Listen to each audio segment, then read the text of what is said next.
Oh, speaker works. Thanks for the speaker, Mr. Taylor. Good morning, good morning, good morning. Thank you for being here. I appreciate your effort. And first I will begin. This is Judge Garland Graves. He's in charge of small claims court. He's my partner here in the building. I'm Vernon Brown. I'm the trustee. And briefly, so when you call my office and my office calls your office, I wanted to introduce our staff so you'll see, put a name to a face. So, Ms. Williams, start off. Who are you? Oh, I'm Sherelle Williams. I'm the chief clerk of the court. My name is Troy McClendon. I'm on the court side. Hi, my name is Maria, and I work on the clerk office. My name is Daria, and I'm also on the court office side. Hi, I'm Taylor. I'm also on the court staff. I'm Molly. I'm a case manager for the trustees. Hi, I'm Dawn Crittenden, and I'm the receptionist for the Warren Township Trustees Office. Hello, I'm Anika. I'm the Township Assistant Supervisor for the trustee office. Good morning, I'm Robin, and I'm the Township Chief Financial Officer. Good morning, my name is Brett Upshaw, I'm the deputy trustee. So that's our staff. These are the people that make the judge and I look good, like we know what we're doing. And they also help me with our small budget. They stay within those guidelines, so I really appreciate their effort. And like I said, they're great people, and we're happy with our staff. That way, when they call you, you can put a name to a face, and when you call them, you know who you're speaking to. So we appreciate them. And they wanted to say good morning and welcome. Now back to work. Yeah, that was easy. Thanks for coming. We appreciate you. Judge, you say something? I would like to thank you for coming today, and I'm excited to see so many faces here for this program. I'm going to talk a little bit about the court for a few moments and about what we're doing and some changes we're going to be making and needs we have. You know, as you look at partners in the community, we need partners with the court. As indie rent is winding down, as rental assistance is going away, we are seeing the number of evictions increasing in Marion County. Warren Township has seen a huge increase from year over year since the pandemic. We dropped tremendously during the pandemic, then we going back to maybe pre-pandemic levels. So we need people like you in this room to help us. And one of the things we're looking at is how we can reconfigure ourselves to allow for people to get services as they're going through the process of eviction. Earlier this week, James Taylor and I from Warren Schools sat down and talked a little bit about, you know, who's getting evicted. And we know a lot of parents getting evicted. And I'll tell you a quick story. Years ago, my son was here. He wasn't feeling well, so he came and sat in court with me. Last case of the day, it was a family, a husband and wife and 2 kids. And halfway through the hearing, he gets up and leaves and goes to my office. When I get out, he meets me at the door. He said, "Dad, you evicted 2 kids." I said, "No, I evicted 2 parents." He said, "No, there were 2 kids." And you know something? The face of evictions is the parents, but the reality is we also evict the kids. So one thing we're trying to do right now is look at who's been evicted. I'm asking questions. Yesterday I asked a question, who's in the household? And they would give me a number, and they say kids. Out of the cases we had yesterday, 25 kids were in the household. 11 of them were Warren Township students. They were subject to eviction, either voluntary vacate, and that's not including the ones who didn't show up, who in that number. So as we're winding down the issue of rental assistance and other assistance like rental assistance from the federal government, I need your information to be able to, if somebody fits within your cohort of services, how can we forward them to you during this period of time? So some of the changes that I'm looking to make in my court. Right now, you come to court, you have an initial hearing. And the initial hearing is the first hearing, you admit or deny.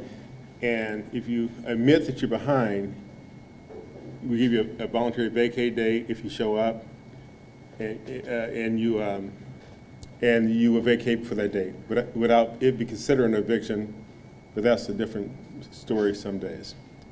If you don't show up, the court issue eviction. Right now, I'm going out 3 weeks, which is pretty long for a lot of courts.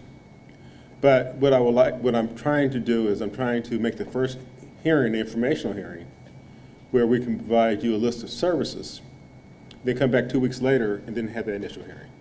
So that 2-week period of time, you are able to maybe contact the VA or other agencies that may help you with assistance or allow you to go forward. So it allows you to a little bit more time to access other organizations to assist you in either getting your rent paid or moving on. So this is maybe one of the things we're changing. My goal is to start this in September. Throughout the month of August, my goal is to collect as much information from as many agencies as I can. And I'm not doing anything.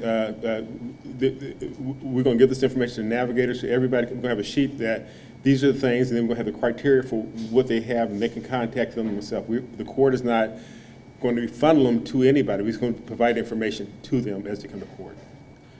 But this is what we should be doing in our community.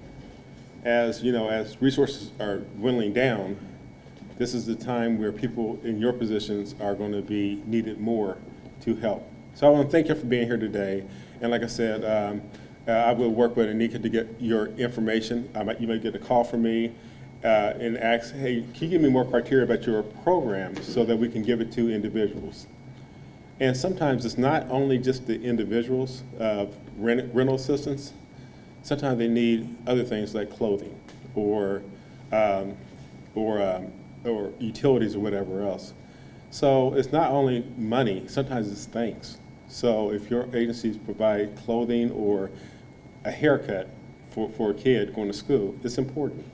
So these are things important. So thank you very much for having me to speak to you today, and trustee for having me also. Thank you very much.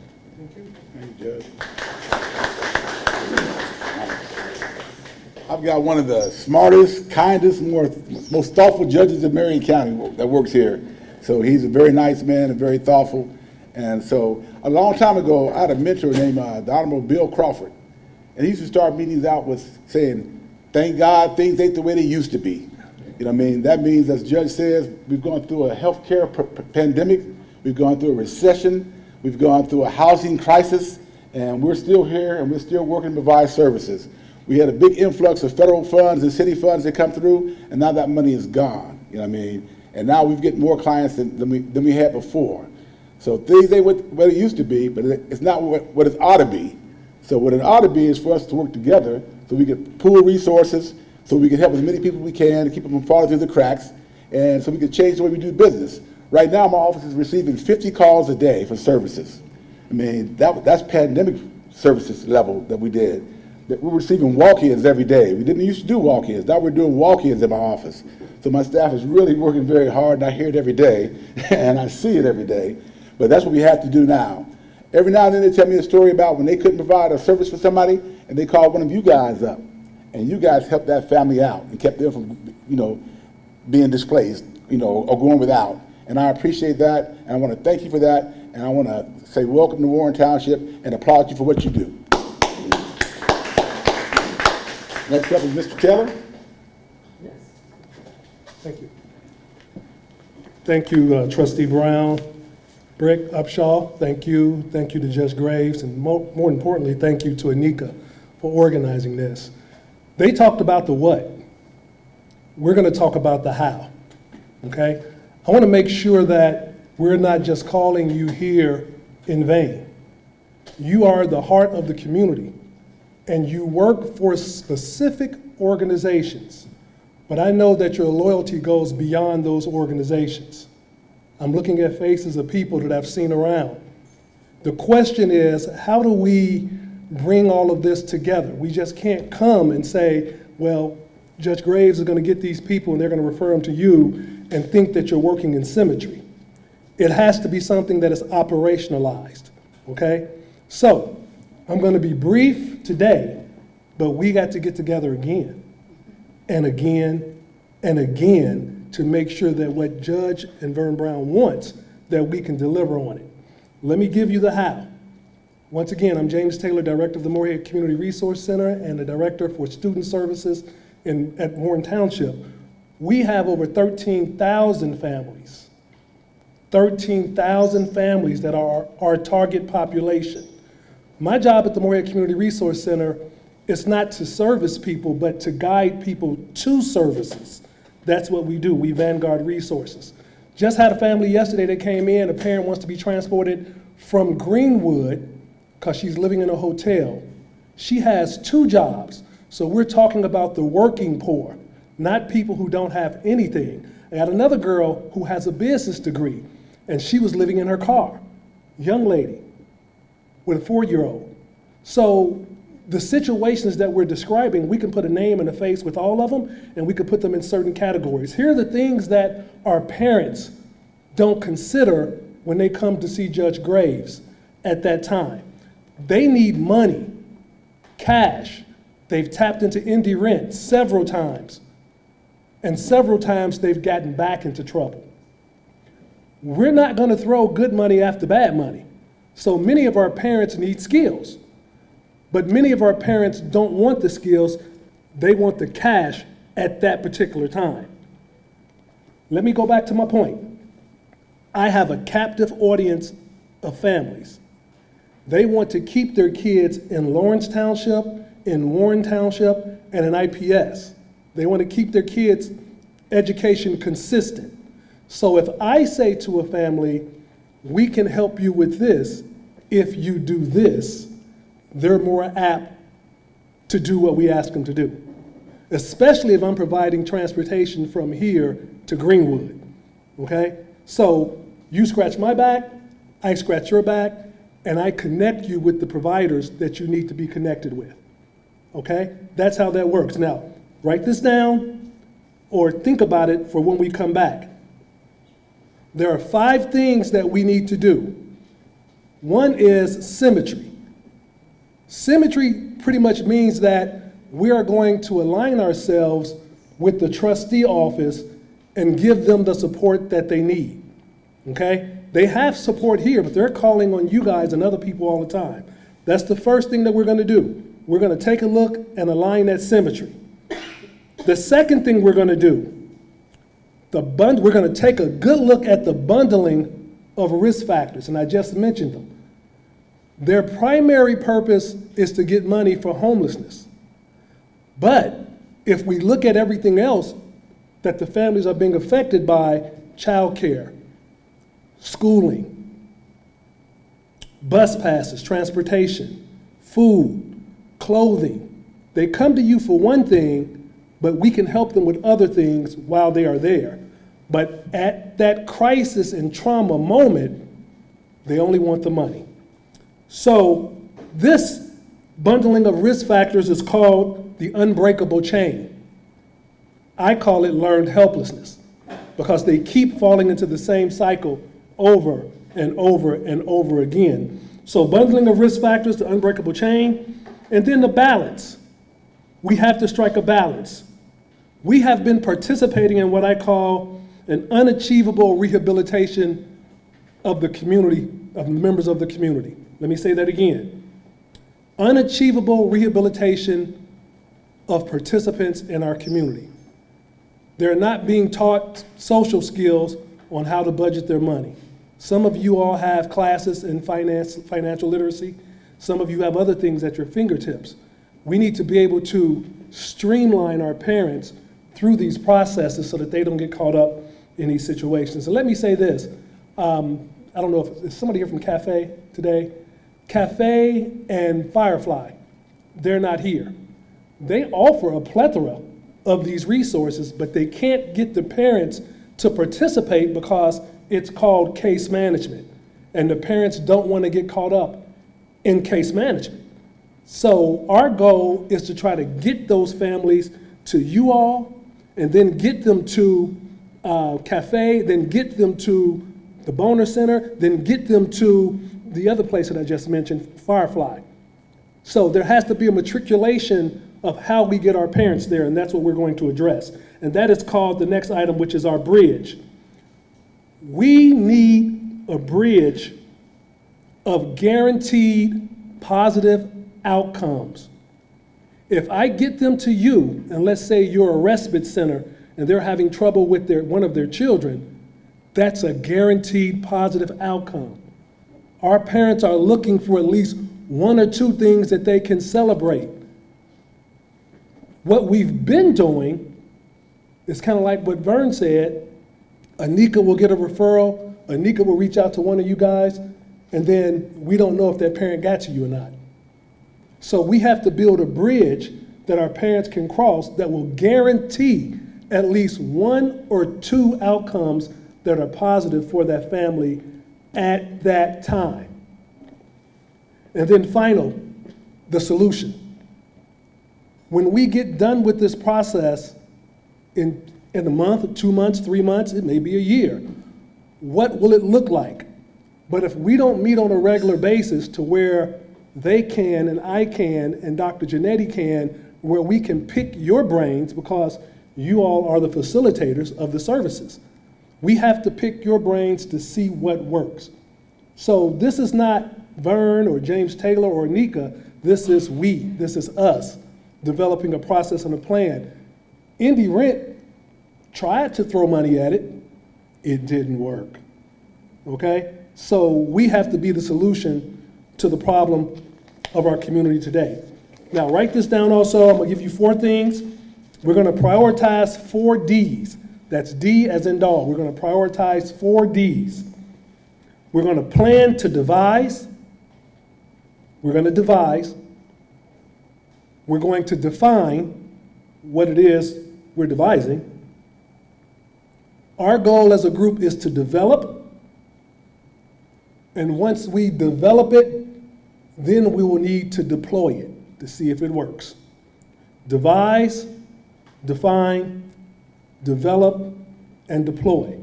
So the next time that we meet, I'm going to bring 2 researchers with me from IU, and we're going to cover the walls, and we're going to start our focus groups. And we're going to talk about what this looks like. And I don't expect for everybody to be at the meetings all the time. I just need some of you to be at the meetings most of the time. And I think we can do what we need to do. So first, when I talk about devising strategies, we're going to determine strategies to support our shared goals, because we're in this together. What are our shared goals? Anika and Tiffany in the back, we're accumulating your email addresses, and we're going to send you a jot form. And in that jot form is going to ask you 5 specific questions about your agency. So you're going to write those questions down in the jot form. We're going to put all of that data together, and when we come back, we're going to kind of disaggregate that information so that we can come up with a plan. We're going to define our target population. We're not going to be all over the place. We have one target population, and that is homeless families.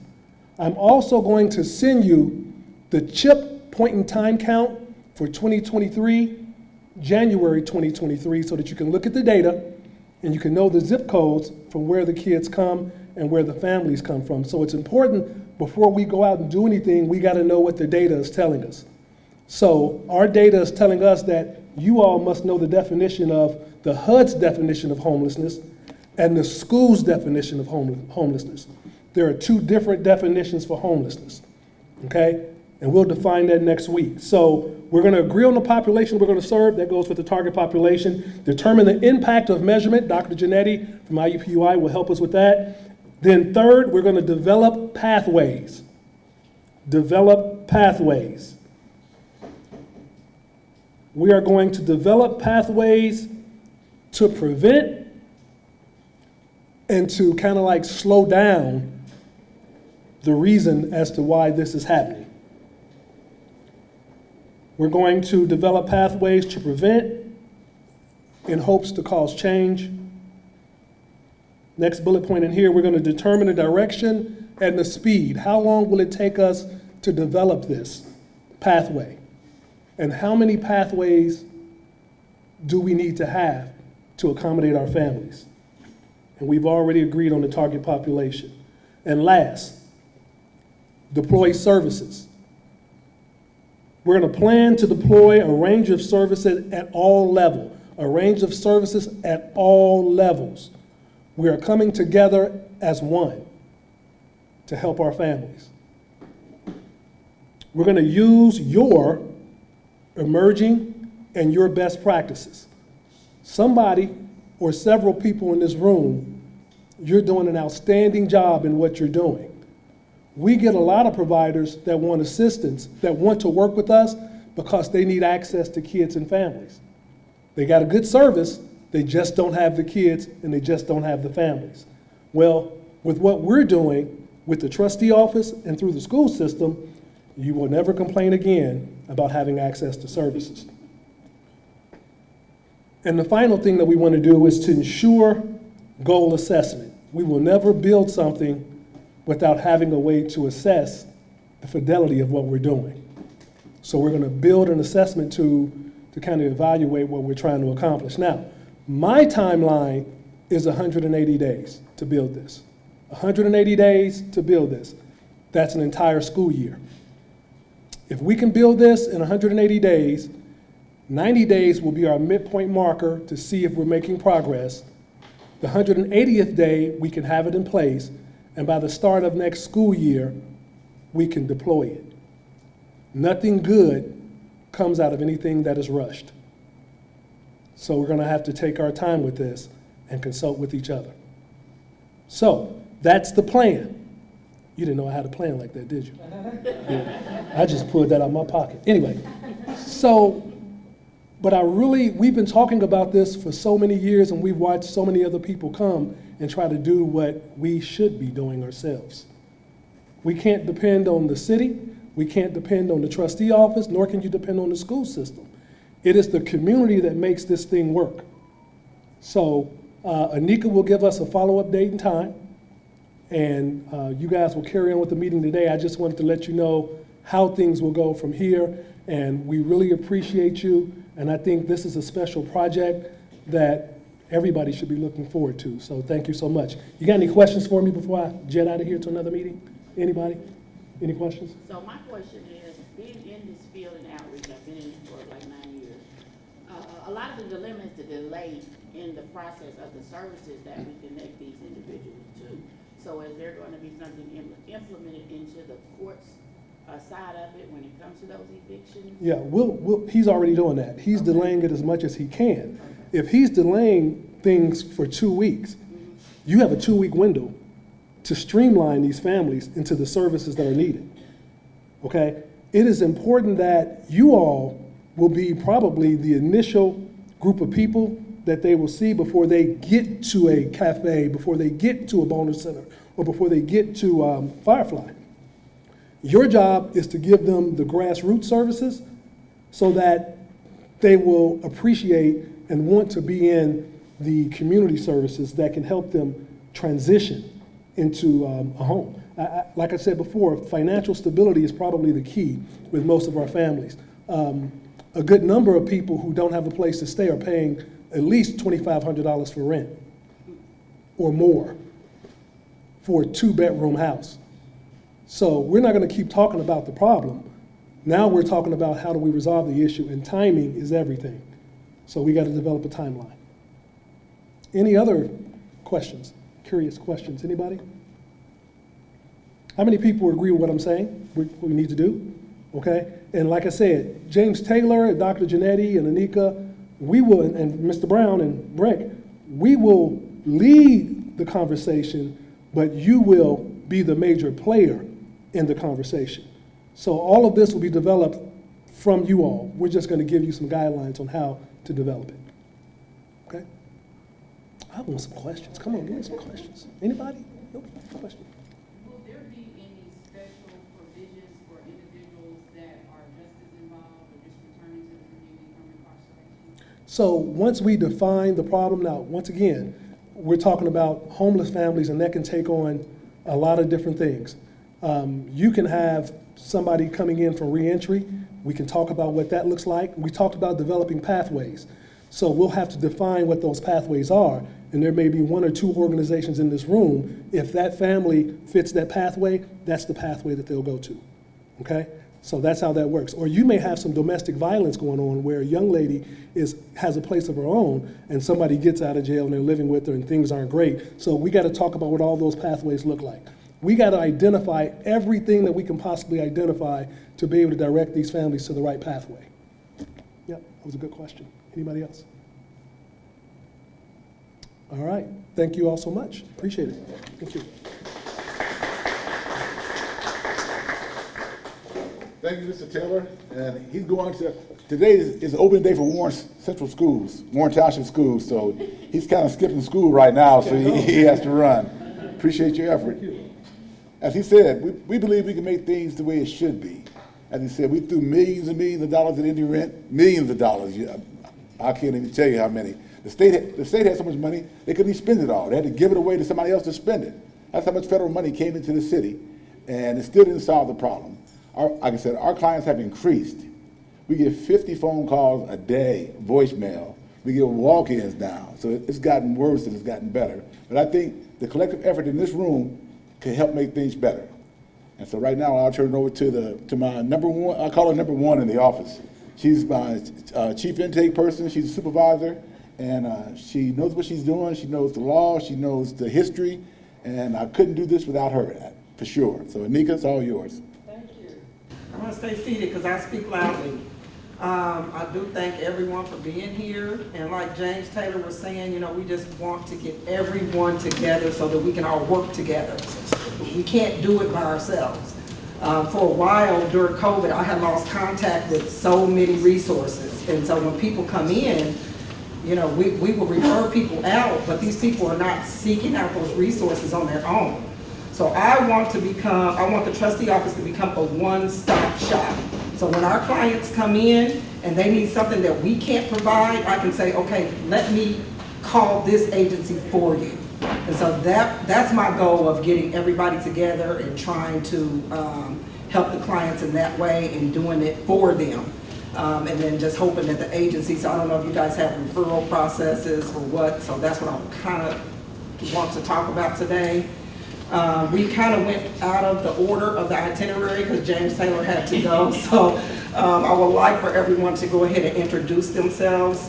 We can start here. Oh, let me tell you, there is refreshments back here. So if you hadn't had a chance to do that, you can get those. Our restrooms are over here to my right. You should be able to go out and in that door. And then we can go ahead and introduce ourselves or agencies. Good morning, everyone. My name is Lori Bohan, and I'm here representing the NEP's Fellowship.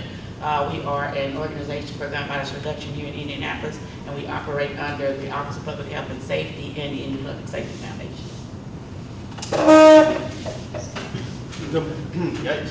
Good morning, everyone. My name is Jamar Johnson. I'm here representing Cafe.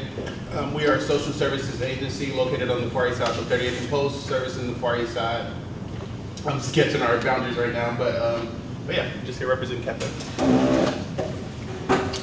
My name's Brianna Owens. I'm the program director for the Irvington Community Advocacy Network, or ICANN. We're located in the historic church down in Washington and Audubon, and we provide emergency needs such as personal care items, a clothing closet, and a food pantry as well.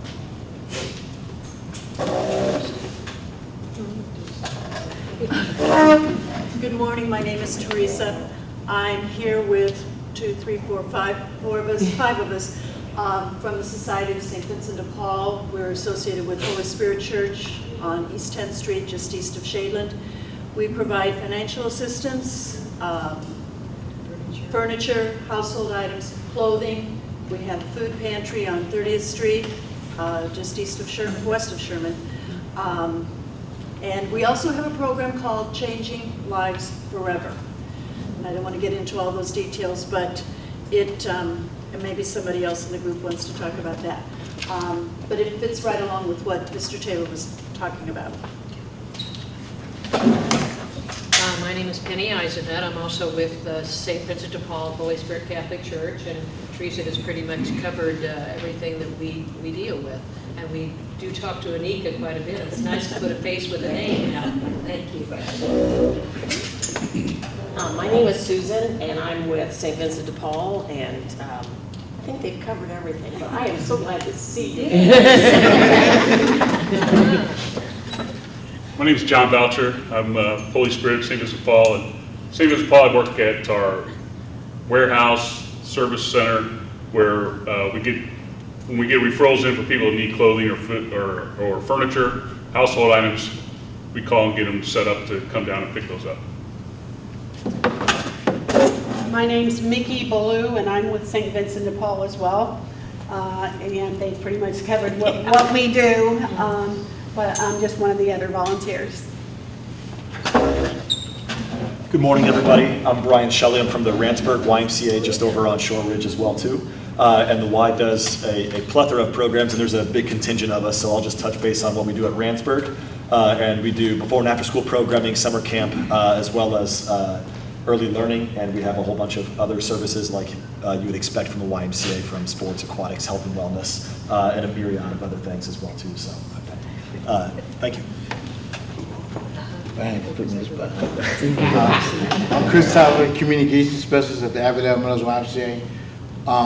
So I do a lot of different things, but I'm always going to help. Anything we do to connect, relationship building, or anything that the Y can do to serve the community, just let us know.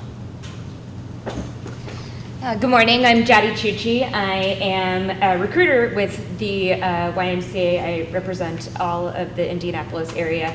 And you know what Brian is speaking to, we have many full-time positions open throughout the city, but we also are looking for a lot of folks to fill part-time positions. If you have anyone or know anyone, to kind of send them our way.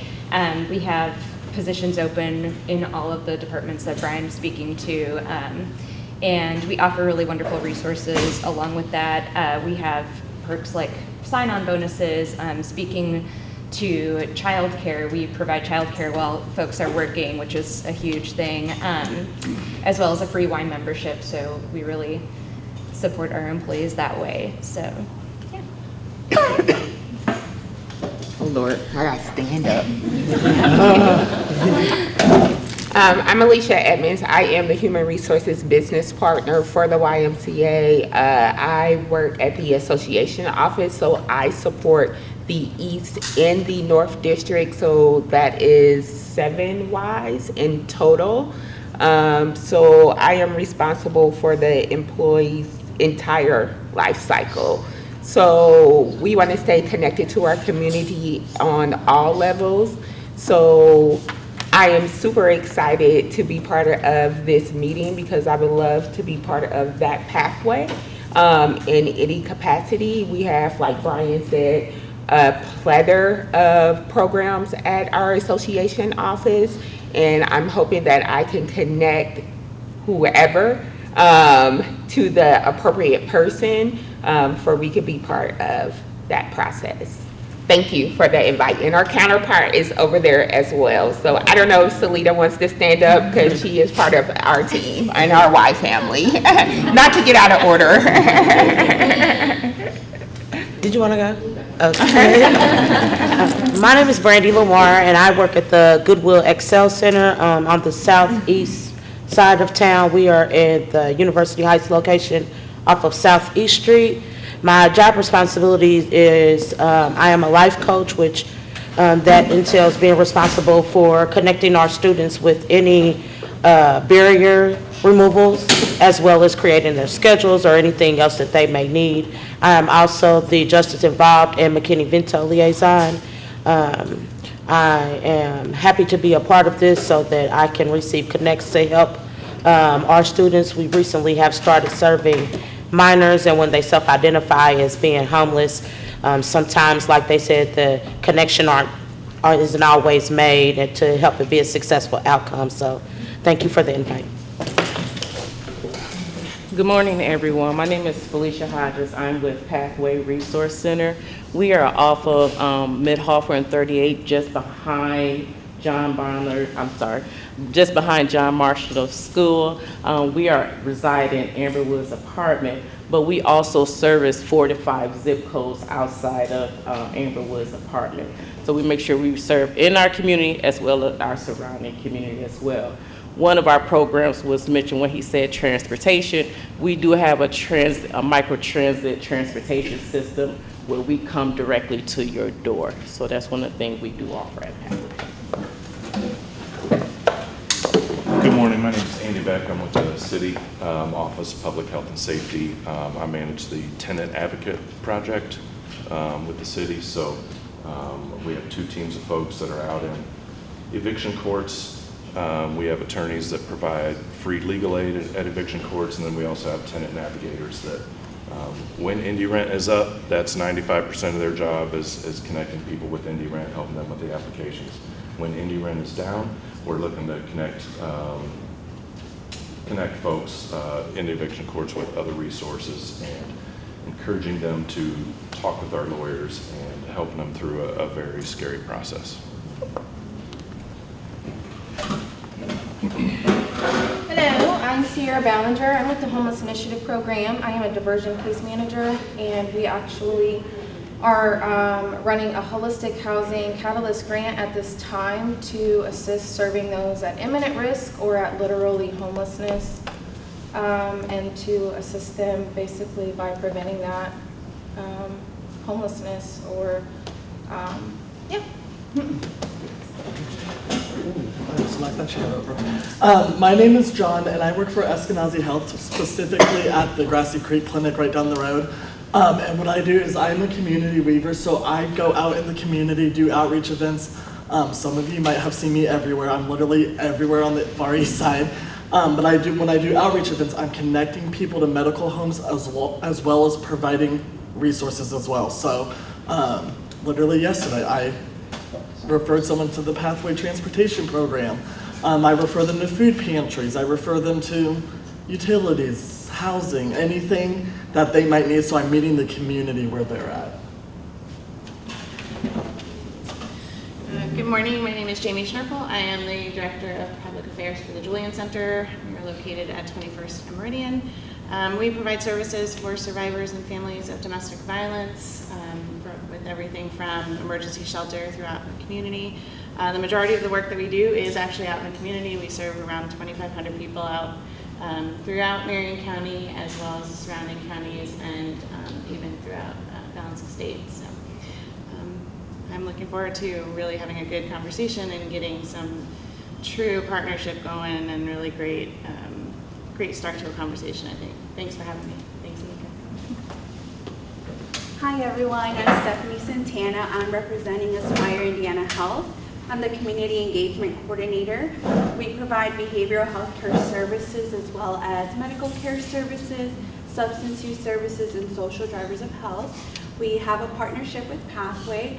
They drop off at Aspire for anyone who is seeking medical care. And yeah, if you have any questions, feel free to reach out to me.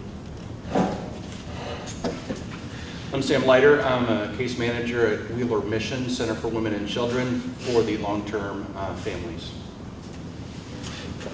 There's me.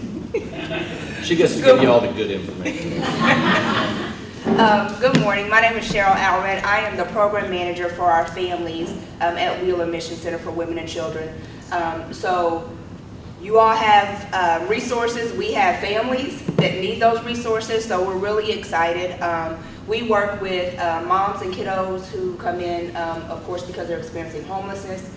We have an array of programs that we offer, so our goal is to help the families connect excuse me, to all of the resources that they can, so that when they walk outside of our doors, they're fully prepared.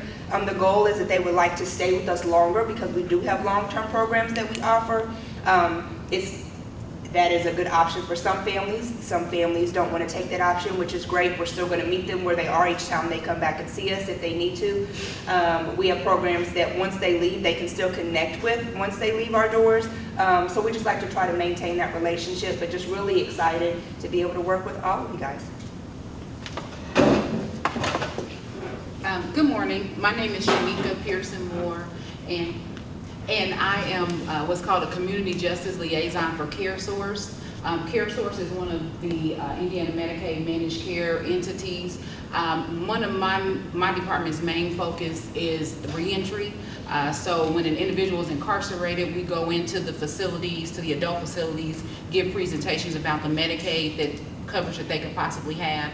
Upon release, we assist them with getting their coverage activated. If they're with CareSource, then we then take them and do some short-term case management and reentry for 90 days. We connect them to services, medical, mental, behavioral health related to substance use disorder. And then CareSource has some individual unique programs like expungement programs, driver's license assistance funds, and then we also have life coaches that can assist them with employment and educational goals. Thank you for inviting me. Although we have access to resources, housing is a challenge for everyone, but especially for those that are justice involved. So thank you. Well, good morning, everyone. My name is Greg Garrett. So I am the Deputy Director of United Northeast CDC, also known as UNIQUE. And what we do at our organization, we are a convener of services.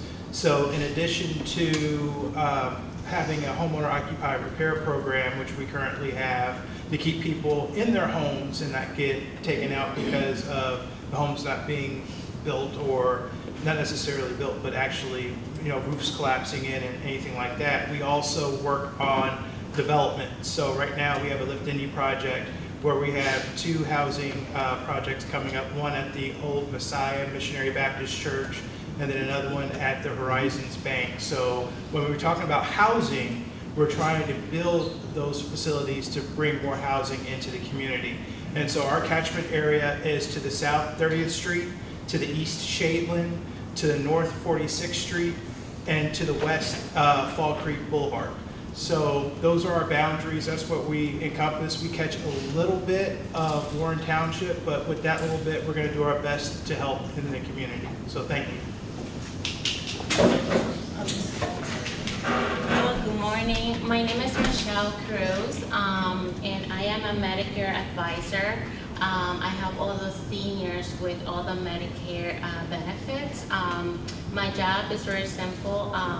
Anybody can go and call a 1-800 number and get a Medicare plan, but sometimes they don't give them the right one for them, or they don't even know what they currently have. They have extra benefits that they can give them food, they can give them housing, they can give them a lot of extra benefits.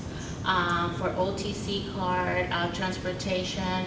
If they have Medicaid, it's going to be even better, because with low income seniors, they can get a lot more. So I'm here to help them, and my job is to give them the all customer service possible. If they receive a letter, they receive a bill, they don't like their current doctor, they want to change the dentist, whatever, they don't have to call and dial the number 1, then the number 5, and be there like for half an hour, and they'll get the answer. They call me and I will resolve that issue for them, and I will find them the best for them. Thank you. Hi, my name is Brooklyn Adesmedi. I am the case manager for Trinity Haven. Trinity Haven was created to acknowledge that LGBTQ+ youth and young adults are overrepresented in the homeless population. So we have a 9-bedroom house where they can live for up to 2 years and build skills, so that way they can eventually move out on their own. We also have a host homes program, so people in the community open up their doors, they have an extra bedroom, and that young person gets to live there for up to 6 months and build those skills, save money, all of that stuff, so they can eventually move out on their own. We have beds open at the transitional living house right now, and we're always looking for host homes to house more young people, so that's what we're here for. Hi everyone, my name is Shalita Bird. I represent the YMCA. I'm a recruiter as well with the HR department. We recruit throughout Indianapolis. We do a lot of community involvement work, so we're here to connect more with the leaders to see what we can do to help others get employed. Thank you all. I really appreciate you introducing yourselves. I had a couple of guest speakers that did not show today, so we can take this time for announcements or questions for the organizations. I do have a specific question for Greg. The housing development, is that going to be affordable housing? It's going to be, yes, there is going to be, in both projects, it's going to be affordable housing. How that calculation is going to be done, I don't know exactly the details. We're partnering with INHB, so it may be like income-based, and some of it may be low-income housing. So the Horizon Bank project is going to be on 38th and Arlington.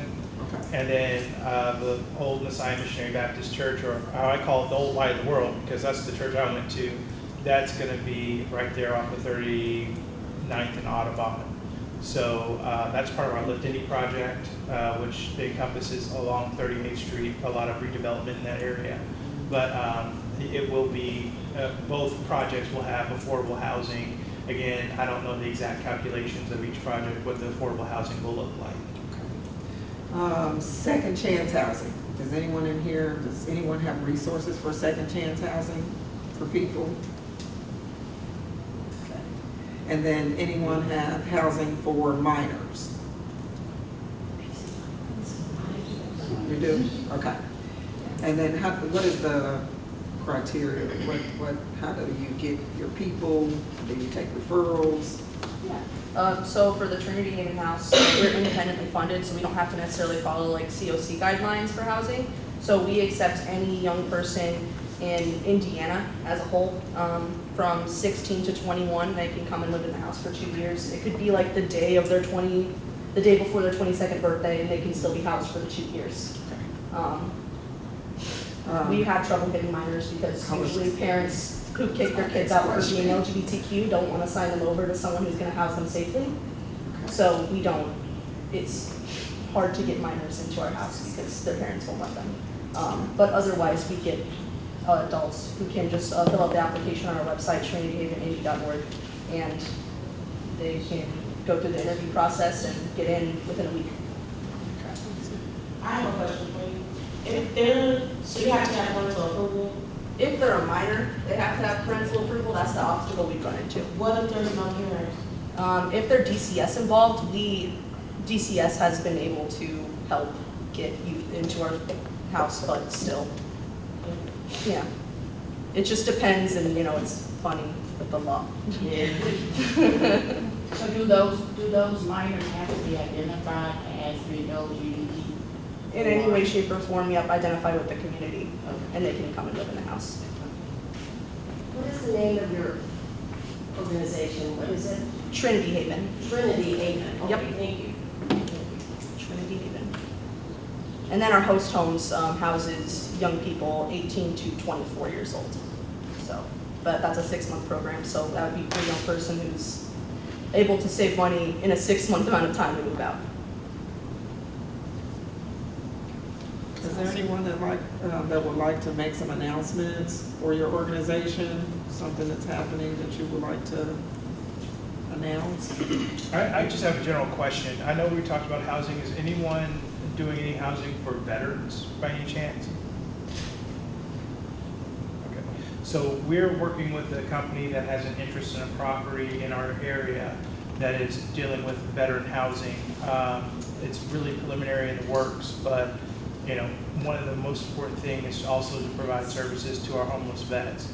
And then another thing I'd like to add too, when looking at housing, something that we're doing at the CDC is looking at properties that are, in bad shape or really need to be demolished and restarted. So we have 3 properties in our catchment area that we're looking at trying to redevelop for housing, either senior living or low income. One is Devington Plaza. The next is the apartments on 38th and Emerson. If you look at 38th to 39th and Emerson, there's some abandoned apartments there. And then also the Old School 1 project, which we've already done a study on for housing as well. So I'm thinking out here on the far east side, let's start looking at our resources in some of those properties that haven't been touched in a while to see where we can actually cultivate and develop housing for different organizations or different groups of people. So how do you find your properties? We are very community-based, so we listen to our neighborhoods and our neighborhood groups, and they tell us, oh, there's an abandoned school here that nothing is being done with, and so we mark that property and start working with the city of Indianapolis to see what can be done with it. It's almost like if out here on the far east side, it's the same thing as those Oak Tree apartments that you guys had. So properties like that nothing can be done with, the old Town and Terrace, those properties, if you need housing and you need to develop more housing, those are good places to start looking, to start putting resources together to get a project or a partnership with the developer in the city to get that started. So that's what we're trying to do over there on the northeast side. What's your time frame? It just depends on the situation. So for Devonton, it's probably going to be pretty quickly. We have a developer that's coming in saying that they're going to close on the property next month. For the other apartments on East 38th Street, 30th and Emerson, we do have a church that is interested in purchasing, but the owner is from Utah. And I'm sure you guys see this out here on the far east side. We have an out-of-state owner that is wanting to sell for an exorbitant amount of money, which we cannot afford as nonprofits. But we have a situation where we're trying to get those, so those may take a little bit longer. And then School One is a local guy, but he wants way more money than what the building is worth. So it just depends on how quickly we can acquire the building, how quickly Department of Metropolitan Development is willing to work with the community to see if we can actually, eminent domain it possibly, or any other options in their toolbox that they have to give the property back to the community or organizations or developer that will build housing on it. So it just depends on how long those conversations take, or if you have a willing buyer that is interested in providing those resources to the community.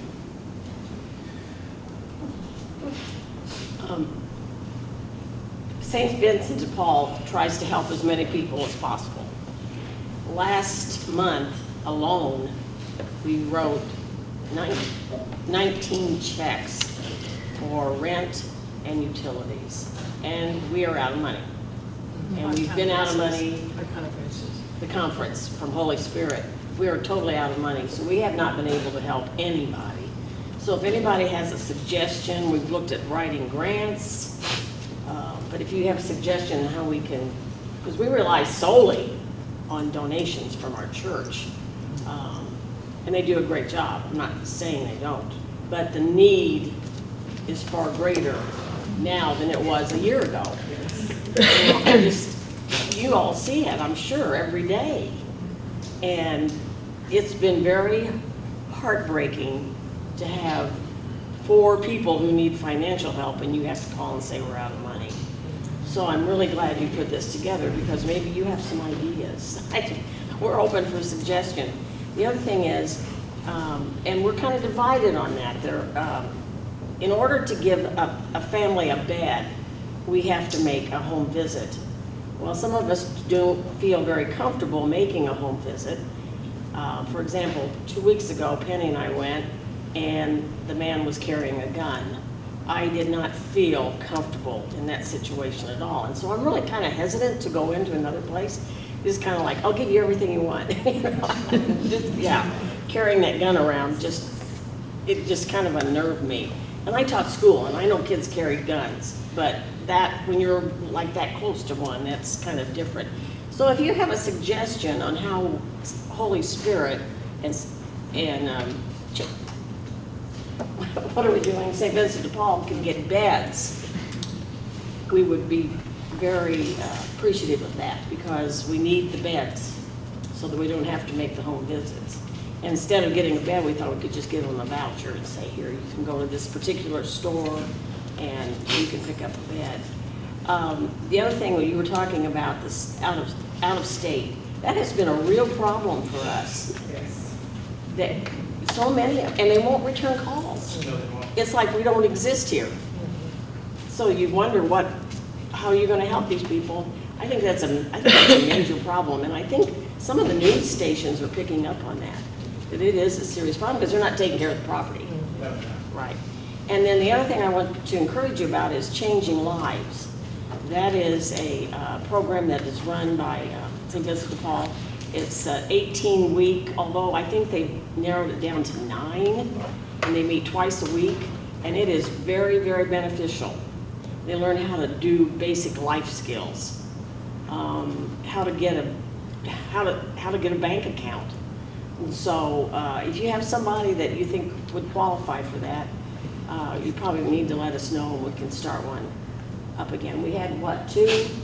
We've had 2 previously, and 18 weeks is a long time, so I think that's why they narrowed it down to 9 weeks and 2 sessions. So that's all I wanted to say, and I just love working with Anika. She's wonderful. Wonderful. What's your criteria or requirements for that program? How are you reaching people to? They have to be able to commit to completing the program, attending each class. And they get paid. They get paid, they get a stipend for each session that they attend. And we have facilitators who teach the lessons. We also just this past spring opened a home in Beech Grove. It's called Love Your, LYNC, Love Your Neighbor, something, I forget what the C stands for. But anyway, it is for homeless men. The caveat is that they must complete the Changing Lives Forever program before they're eligible to live in this facility. It's brand new. It's where the old St. Elizabeth's home was. Yeah, it's in Beech Grove on Churchman. So that's another option, but like I said, the caveat is they must complete the program, the Changing Lives Forever program. Many, we are the Holy Spirit Conference, but each Catholic parish within the city of Indianapolis has their own conference, and many of the parishes around the city have sponsored the Changing Lives Forever program. As Susan said, we've done 2, but we haven't done any since the pandemic. And it's a wonderful program. We help the graduates find jobs. We've hired many graduates on our own, St. Vincent de Paul has. So it's a great program, but it is a commitment. It is a commitment. Yes? Your LYNC program, will they house sex offenders? I don't know. I don't know. That's a good question. As long as they've gone through the... They've gone through the Changing Lives Forever, that's the main qualification. I don't, so we don't know. They could be. Sure, they could have been. I don't know. We don't know. Yeah. We don't... That's not something we don't weed them out that way. Yeah. How long are they allowed to stay in the house? I think it's a year. I think it's a year. They put a garden in and they do that kind of thing. And you're able to help them find employment. When you had potentially talked about like doing home visits and vouchers, I know if that person is an Eskenazi like patient, because Eskenazi we take anybody and everybody, even if they don't have insurance, we have like financial programs that like they can work with a financial advisor. But if they are an Eskenazi patient, we have what is also called a community health worker, which is what I work really closely with, and those people go out and do home visits. And they do basically wellness checks, and it's a 90-day program, so they can knock on your door, or if you don't want them to like come to your house, they'll be like, okay, where can I meet you? And they'll be like, okay, do you need, like if you need bedding, they can get the voucher or whatever and then deliver it to the patient basically. And basically get connected, as long as that person is enrolled at any Eskenazi like primary care site, wherever it may be, we can put in a referral for a community health worker, and then that community health worker can help basically whatever. Yeah, because they do the more like in home visits, and then I do the community stuff and I give them the resources to give to the patients. It would help us tremendously to have a list of the resources that are available. I don't know if that's possible or We're not. going to do a job form, and we'll give that to everybody so everybody can know what every organization is doing. Yeah. And Contact information. if you, make sure you sign in so that we can get you that job form, and that'll be quick if you haven't already received it, because I know she sent some out already. And if you haven't, just reach out to me, we'll make sure you get that form, and then that way everybody can know. Jeff Majors was supposed to be here as a speaker. He does house sex offenders. I know you had that question. I have his contact information. I can share that with you. Thank you. I mean, he has multiple. I know when he started out, he didn't have very many, but I think he has multiple around the city now. Okay. For housing. Thank you so much. Can you share that with me as well? I will. Yes. Anika, do you know the current status of Indy Rent? Is it ongoing right now, or is it shut off? That's going to be a Mr. Beck question. And I got a follow-up question behind that too. Sure. Yeah. Indy Rent paused taking new applications, I want to say 2 or 3 weeks ago. Okay. Because they were getting towards the end of the funds. And they wanted to make sure that they had the funds to cover the applications that were already in, so they paused on that. And my follow-up question is it still at the option of the property owner to take the payment? So can they still have the right of refusal? So the program was, the federal program with the dollars preferred to pay the landlord. Right. But if the landlord refused to fill out the paperwork or participate, then the money then went to the tenant. So there was a 5-day waiting period where they had to wait for the landlord to reply, but then the application of the money would flip to the tenant. Okay. And, you know, then it's just a cash or a check or whatever come from the tenant. There's no label on it, right, that says indie rent on it. Right. So if the landlord's refusing that, then that's another story. And then under that circumstance, would it go towards their back rent as well, or just 1 month's rent if the landlord does not accept or doesn't respond to the indie rent's request? They were paying out back rent, and this is the second iteration of the program, so don't quote me on this. I think they paid out 6 months, so, but that also included 2 months forward. Okay. So if you were 2 months behind, you could get 2 plus 2. If you're 4 months behind, you get 4 plus 2. But that money was just an amount of money. That was $5,000 random amount. So that money could be applied to the full balance late fees. When there's an eviction filed, there's usually some of these apartments put on $200 to $300 a month in late fees. Right. For every month you're behind. And then when eviction's filed, there's usually legal fees that then are, you know, applied to the balance. So that's another couple $100. But the funds coming in could be applied to the balance. They didn't have to match up this month. You know, September was September. It was just $5,000 for $5,000. I have a question. And we're gonna wind down because we are expecting remarks from the mayor in about 5 minutes, so we'll get our questions out.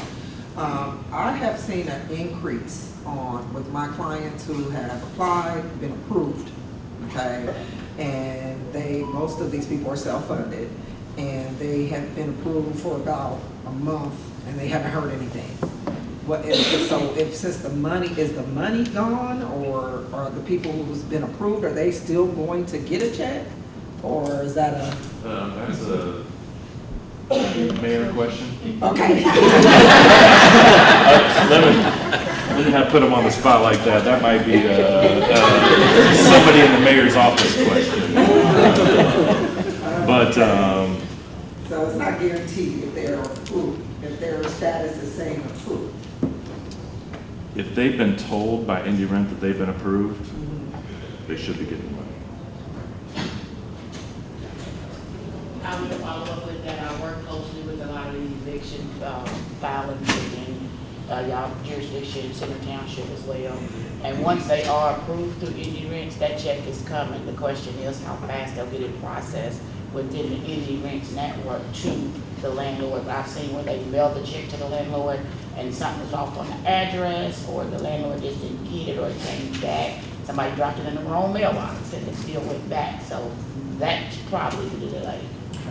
So they are able to take those funds and move Yes. with Those funds are for housing. Okay. So you can pay off your housing debt, or you can use it to find the next spot, or both, or that's up to whoever's the holder of the funds. One last question. The people who have been approved and is not self-funded is going to the landlord, but they are already in court. And they may either be pending a writ to be out, or they already received that writ.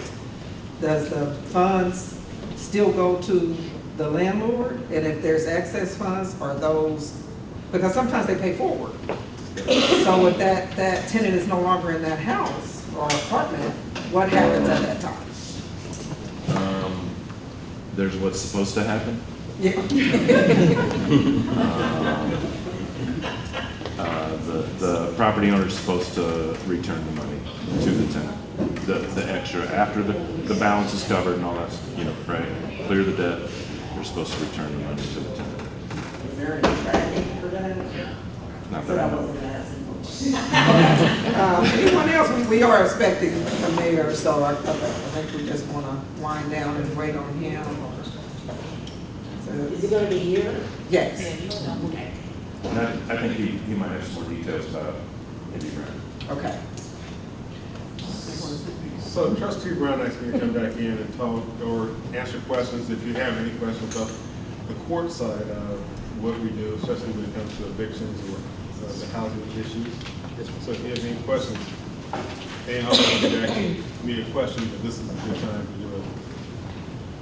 I have a question, Judge Graves. One thing that a lot of people may not understand is actually, I know we in this room hear it a lot, but what are the actual effects of having an eviction on your record? And what does that do as far as finding new housing without special assistance? So if you read some national articles that talk about the difference of the people who have a hard time just getting housing. And they talk about the scarlet letter of E. If you read the book Evicted, they talk about the scarlet letter of E and how that affects people's housing. The difference between a property and a C property is around $200 to $300 in Marion County a month. But a person with an eviction qualifies mostly for C properties. And there's worse than that, but C properties, but the A property people wouldn't even consider you because you had an eviction in your record. So one thing we do is that if the case is dismissed for any reason, we seal it. We seal it right then and there. We don't wait for 180 days. If the landlord actually dismissed because they paid and stay, we dismiss the case. We don't wait for that to happen. There is concerns that we seal too fast. We always can unseal. That's not the best thing to do, but we can unseal. But we seal because we don't want that to fall through the cracks. And a lot of times when a person pays and stays, the reason they pay and stay is so they can move on at the end of their lease term, and we want to allow that to happen, so that at least will not populate. But this don't mean that a corporation is not out there pulling this information down every day, evictions, to keeping a database of that. There is databases of every eviction filed in Marion County every day. But this is, through my case, there is no public outward expression of that eviction. So that's what we look at. A lot of times people are couch surfing years, 5 years later, because they have eviction delay. They never be able to get a quality house for them and their family. People are, and then sometimes people are unaware they have an eviction until they live someplace for 10 years, they go to move, and they can't get new housing because they moved out the previous place, and they got an eviction after they left. And then so they never knew about it, and now they try to clear it up 10 years later, which is tough. So the Indiana General Assembly last year did this sealing thing, which is great. So it allows for cases to be sealed. If they're dismissed, they found in favor of the defendant, or if they have been overturned on appeal, eviction. Now, the court also has some discretion in other times to seal also when the case is satisfied or bankruptcy, and it comes down to discretion of the judge. Any other questions? Yes. I just want to comment on Warren Township. Judge Graves is talking about what he does in his court, and then we have 8 other courts, and so they operate a little bit differently. But that's something that my team and my lawyers can help out with, can try to help out with, is filling out that eviction sealing form, getting that off folks' record. We'll look up folks' records, and sometimes it's 10, 13, 22 evictions on their record, and we'll fill out the paperwork for all those that we can. And Judge, then I had a question about your comments about the initial hearing. Are you writing a rule, or have you done that, or is it how? I'm working on it now. I've talked to some of your attorneys, the TAP attorneys. I know hopefully I've talked about the TAP program. Warren Township piloted that program before the pandemic in 2018, 2019 with legal services, and they came here and provided services. It was not funded then, and it went away. And through the city of Indianapolis and federal funds, it's now funded, and it helps out a lot when it comes to people coming to court. There's a study out of Philadelphia and New York and Washington, D.C. showing that attorneys in court assisting clients, it reduced the number of evictions down in some of these communities by 70%. And people say, well, people are not moving out. Yeah, they're moving out, but it's on their terms, in terms of just, you're out this day here. Every court don't operate the same way. But the important thing about the TAP attorneys, what they're doing is that they give a voice to somebody that's voiceless. And they're allowing for maybe your expression to be expressed in a legal way for the court to understand it, so to go forward. So, one thing I would say in this process as we go through evictions and everything as we go forward is that the TAP attorneys are the first ones to raise their hands when it comes to, if you're going to dismiss that, silly. They file bankruptcy silly. They're the ones pushing these items on the court. And the judge, I'm receptive to the arguments so that people don't have this on their record. If you file bankruptcy, you got to make an argument. You can't just, I'm not going to make the argument for you. You make the argument how it affects you, affect your family, then I can make a decision. But I need to make a record of that. Just because you file something doesn't mean that I'm going to rule in your favor. You need to argue why is that important.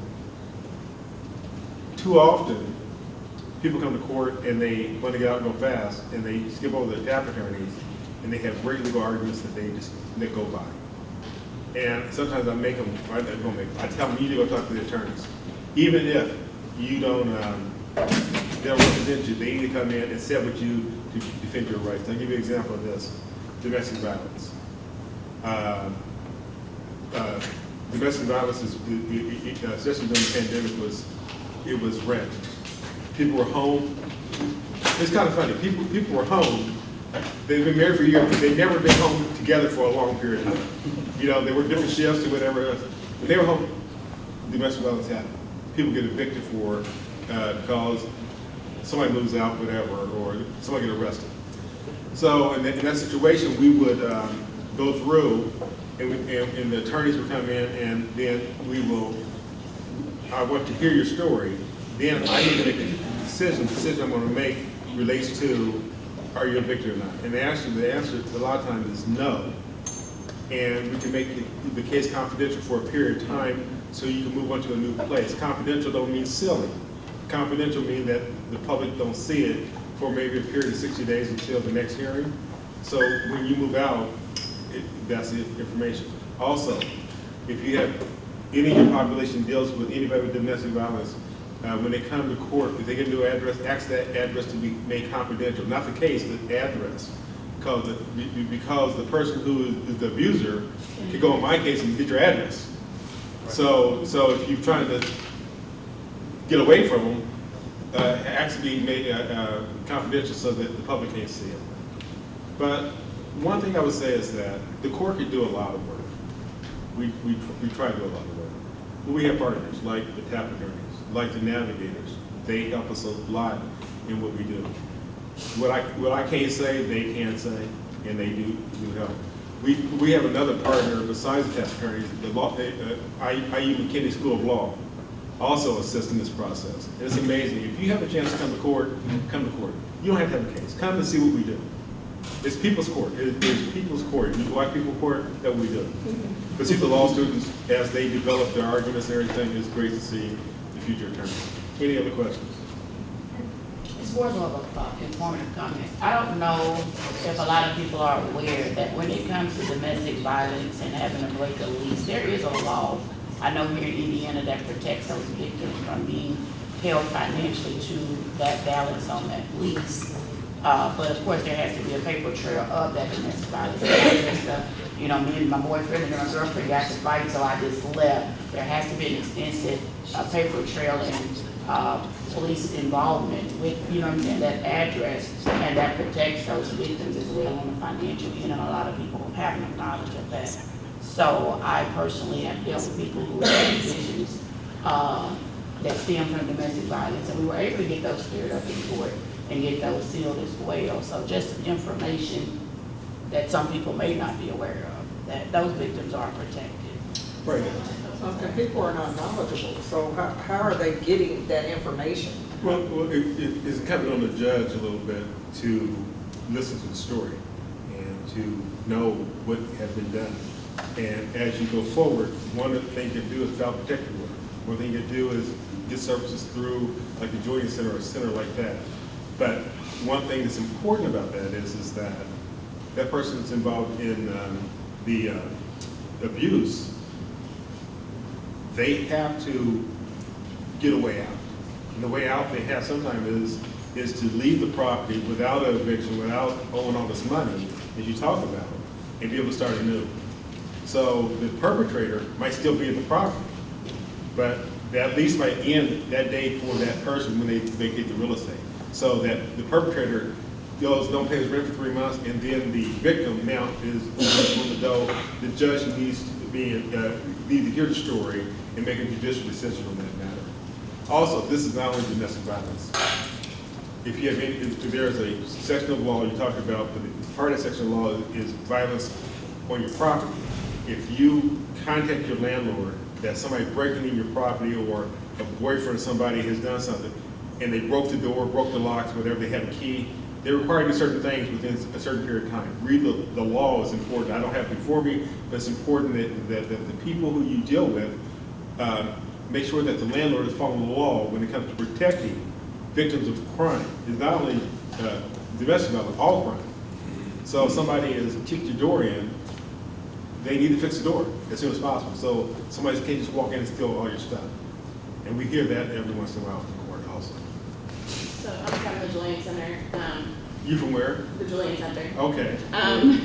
So the two sort of highest prevalence of work that we do in our legal services are protective orders. We hand over fist, we're doing protective orders. And then we do a lot of housing issues. We address a lot of housing issues. And then there's custody and divorce and whatnot. But with respect to housing, there are tons of protection under VAWA.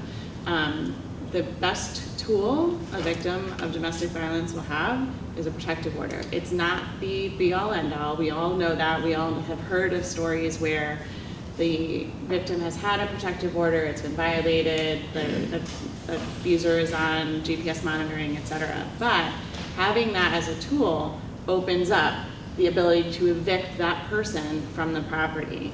Working with the landlord, it gets certain reparations put in place so that you can be secure again, to include relocation. So under VAWA, if somebody is deemed unsafe in their current place, we work with the landlord and we say, hey, this person has this case, we filed for a protective order, we've been engaged with them, we need to get them relocated, and that tool allows us to work to vacate the lease without penalty, which is a big deal. I think a lot of people, when they're involved in a domestic violence situation, particularly if it's not the first time, they don't want to talk to the landlord. They don't want to tell the landlord this is what's going on. I would encourage you to encourage people to contact us or other organizations, because there are a ton of legal protections available.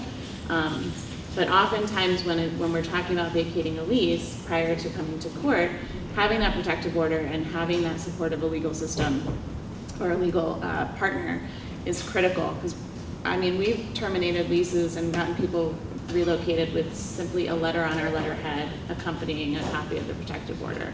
Sometimes it's pretty simple, sometimes not so much. But there are some nuances in terms of balances owed, how that works. There are times where a victim may have to pay for certain repairs, not always, but it's a pretty broad coverage. But yeah, I just wanted to sort of piggyback onto all that. Well, and let's go one step further than that. With a protective order could be immediate. I mean, like filing a protective order Right now, you do emergency hearing, it's 72 hours, you can be in court or the next time you're in court. But it could be immediate, where it's protective order, the judge reads that it's a violence, and they could issue a pre-judgment protective order right then and there. Also, not always landlord-tenant. If you have a situation where a person owns a house and the partner is living with them in the house, and the person who owns the house has committed an act of domestic violence, and a protective order is issued, the Superior Court could order the owner of the house out of his own house for protection of the victim. And so it's not only landlord-tenant. And the important thing about that is that people don't want to go to the Julian Center. They don't want to go to get these services, but they're there for a reason. And I can tell you right now, we encourage people to go to the Julian Center to get services, especially housing, because the fact is that as we're looking at a plan to move them on, you have more researchers in that regard than we do. So you have more expertise than we do. So that's what we encourage. Like I said, when I came in earlier, I said I need partners. I need the joints. I need partners to be able to have information, so when people come in, they have this information so they can do it themselves if they need to, or use the navigators or the TAP attorneys to assist them also. So that's what I was talking about earlier. The mayor is here, and I'm going to walk away from this matter. So thank you very much. And like I said, if you have a chance, come to court. Come and see what we do. We have 9 courts in Marion County. Go see what they do on eviction days. Just be a member of the audience and see how things are run. Thank you very much. John.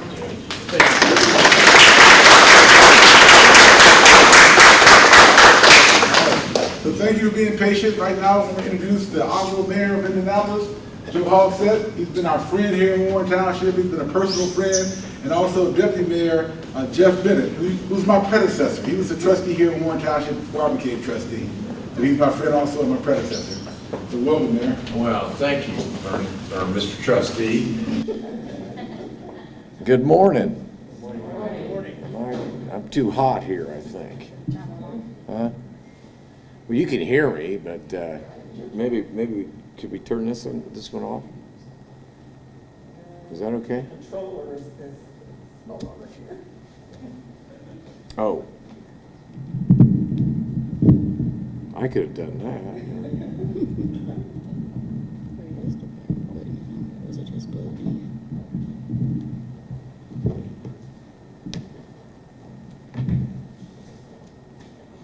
There we go. Yeah. That's better, isn't it? That way you don't have to put up with the feedback. Hey, thank you, Trustee Brown, and I am indeed honored to spend just a few minutes with you. I'm sorry I was not able to get out here at the beginning of your conversation. I would have enjoyed listening to you instead of listening to me. But I am pleased that Deputy Mayor Jeff Bennett is with me today. And he ably served this township as trustee for 2 terms. Back in the day, that was some time ago, but Jeff has been part of the administration for 8 years now. So I thank him for coming out. I just wanted to come out and express how grateful we are as a city and as an administration to this township, Warren Township, the leadership here, and frankly, the Warren Township community. Today you're bringing so many important voices, however different those voices may be experientially or on a day-to-day basis, to bring important voices together around to discuss an important issue. And I'm pleased to be able to come out and share with you. You probably are generally aware, but if you're not, I want to make you aware that the point in time count for this year for the city of Indianapolis regarding our unsheltered and homeless neighbors brought measured, encouraging news in an important respect. The overall number of those neighbors who find themselves chronically homeless or unsheltered, those numbers have overall decreased year over year.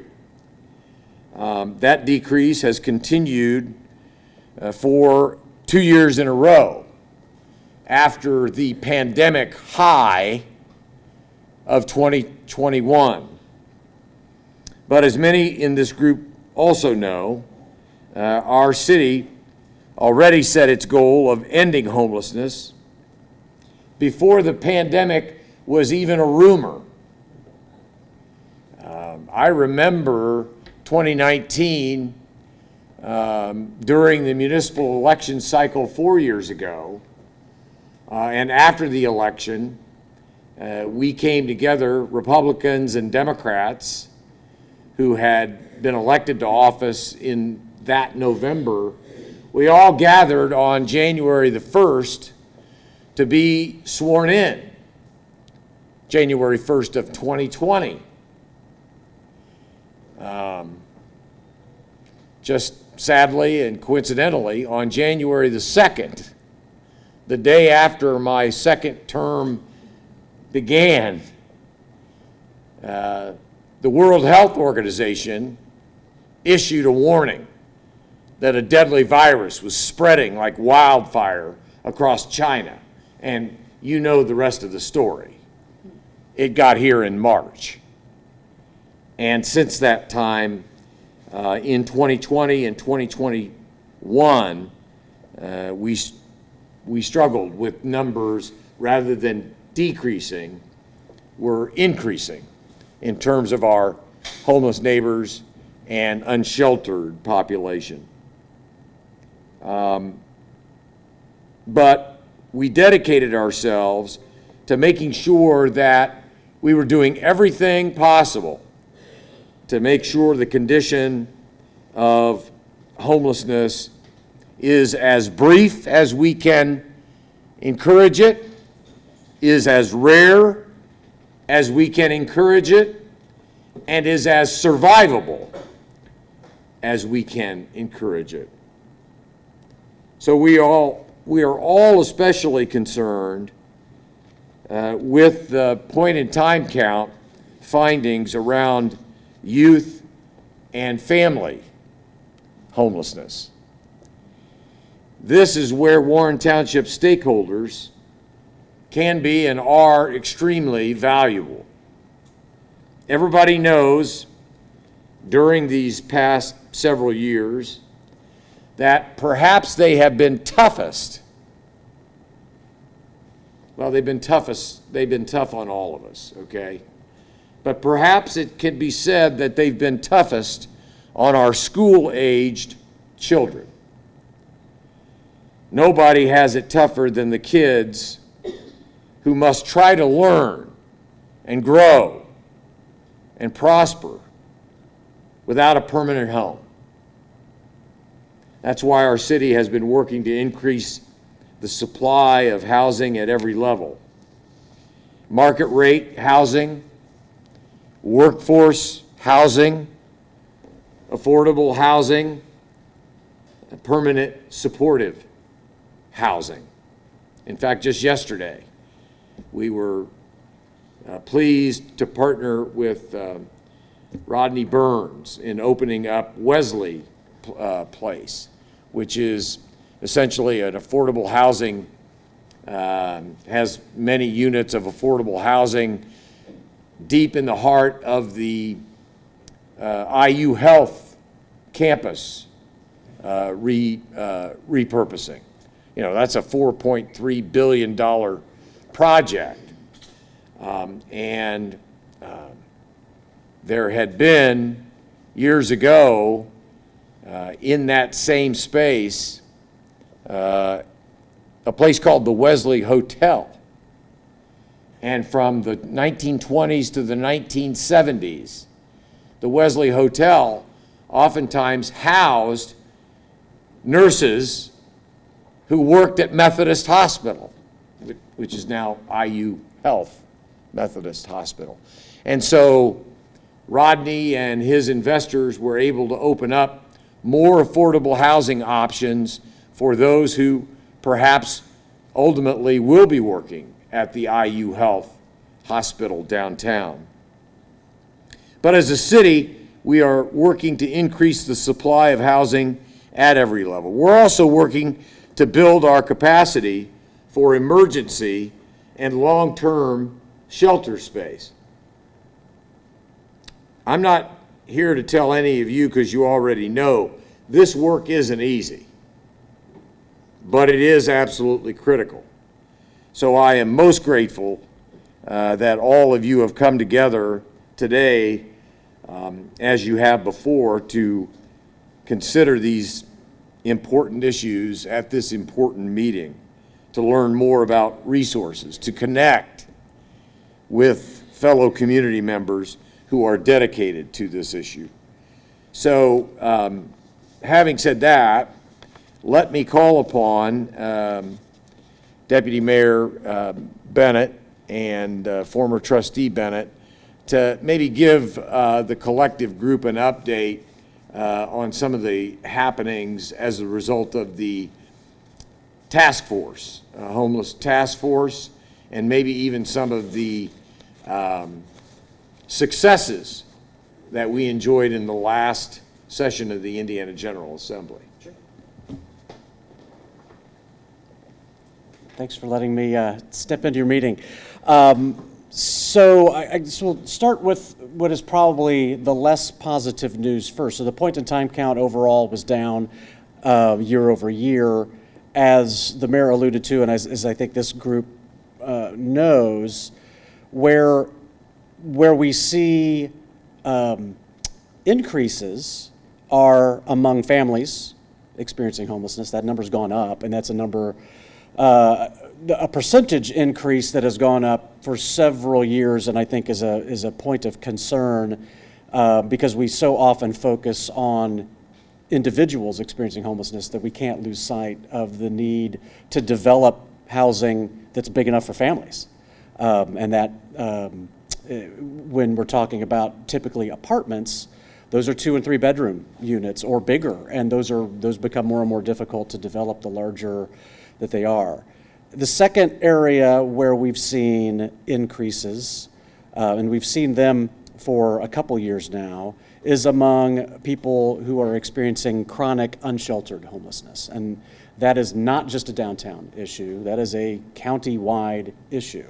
And the more the mayor talks about it, the more I talk about it, the more we want to reiterate to those who aren't doing the day-to-day work that you all are doing, that it's not just a downtown issue. The need for affordable housing is also not just a downtown issue, it is a nationwide issue. And that's where there has been focus and some degree of success over the past 8 years. The mayor mentioned the need for housing across all price points, and that's absolutely true. We don't have enough housing, period, let alone enough affordable housing.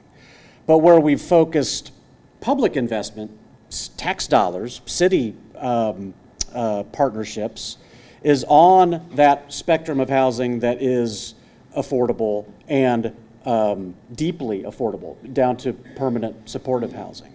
We've used the tools that past mayors have used to support market rate development.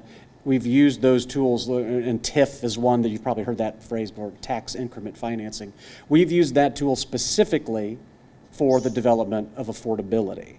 And we have a pipeline of hundreds of units that have been built or that are in the process of being developed. We have a separate pipeline also of hundreds of units that are permanent supportive housing, and those are specifically dedicated for people who have experienced homelessness and are exiting that into permanent housing. And the goal is to rehouse people permanently as quickly as possible and not need a shelter system to the extent that we can reduce the need for a shelter system, because homelessness is a housing issue, not a shelter issue. And so the mayor will be down by UIndy in just a couple of weeks, cutting a ribbon on 55 units of permanent supportive housing that the city helped co-finance. And right now, those placements are being made of people who are highly vulnerable, many of them sleeping outside all over the community, who will go from that experience of homelessness straight into housing. And there's more on the horizon, so that's one development. We have another one that's coming later in the fall, and then 2 more that will open after the first of the year, and we keep filling a pipeline of permanent housing units. So that's exciting, but the work doesn't ever end. We have to continue that pipeline. We have to continue having conversations like this to make sure you're aware of the work that's going on. The best way to end homelessness is to prevent it from happening. And so that's where the trustees' office is so important. That's where the work that you're doing is so important. That's where the work that Judge Graves has been doing is so important. And if there can be a silver lining drawn from a pandemic, the partnership that city government has established with all 9 of the townships through the Indy rental assistance program and through the TAP program, and I'll give a shout out to Andy Beck, who's sitting over there, who probably doesn't want to be recognized, but Andy, as our program lead for the TAP program, the Tenant Advocate program, which provides free on-site legal assistance to people who are facing eviction. That's a partnership that didn't exist prior to about 18 months ago. And it's something that has been sorely needed in the community going back a decade or more. Giving tenants the ability to have representation prior to and during an eviction process provides a better outcome for the vast majority of those tenants, and actually provides a fair outcome to landlords. We're not trying to circumvent the landlords here, but giving tenants a fair shake has been a real important success that has been drawn out of the pandemic. And we couldn't have done it without the willingness of judges like Judge Graves and trustees like Trustee Brown opening up their doors and saying, yeah, let's put our heads together and see what can be done. So we're coming to the end, unfortunately, of the pandemic relief money. We're going through a budget process right now for next year that for the first time in the last couple of years doesn't really include ARPA dollars. Those are beginning to run out. And so as we kind of bring to an end Indy Rent 1.0, we're considering what Indy Rent 2.0 might look like. And so we are working with the National Low Income Housing Coalition to study the program that we rolled out back in 2020 that ran for 3 solid years and provided more than $200 million of rental assistance to something in the neighborhood of 70,000 applicants countywide. What does a future post-pandemic rental assistance program look like? How much does it cost? Who's eligible? How do you fund it? Because at the height of the pandemic, Indy Rent was paying between $7 and $10 million a month in rental assistance countywide. Prior to the pandemic in 2019, countywide, the entirety of rental assistance that was available for the whole year was less than $1 million. So you can see the scope of the need that arose during the pandemic. Arguably, that need existed at a similar scale before the pandemic and will continue to be needed post-pandemic. I am cautiously optimistic that Congress is aware of the successes of rental assistance programs across the country like ours. And certainly our Indiana delegation, Republicans and Democrats, have seen the benefit of having a federal source of rental assistance because one didn't exist prior to the CARES Act in 2020. So in an ideal world, we'll have the findings from our 3 years program shortly that can help inform discussions at the federal level about what rental assistance might look like for the future.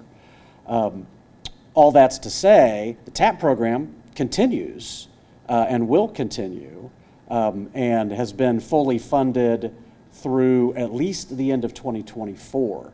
So we will continue to have legal representation available, and will continue to market that to tenants who are facing crisis. And so I hope we can also have your help in getting the word out that that assistance remains readily available on essentially a walk-in basis here, and then in 8 of the 9 townships across Marion County. So thank you. And I didn't mean to take that long, but it's great. I have a microphone, so thank you for the opportunity to kind of give you a brief update, and we hope to be able to come back and tell you more. He loved every minute of it. Well, Trustee Brown, thank you for giving us the opportunity to come out and share with you some of the things that we're trying to do the city. You know, I'll just close by saying, as the mayor, well, it comes with a job. You get blamed for everything. But I don't think I can legitimately be blamed for the pandemic. And that's why your presence here today is so important, is because we're still addressing post-pandemic after effects. I mean, you know, thank God for the vaccines, and thank God that we are obtaining greater control over the constant mutation of the coronavirus. But we're still feeling the impacts and the effects of the pandemic, and probably will for some time. But I am convinced that we will come out of this difficult period of time stronger as a community than we were when it imposed itself on us. So, and it's in no small measure because of you. So I can't thank you enough.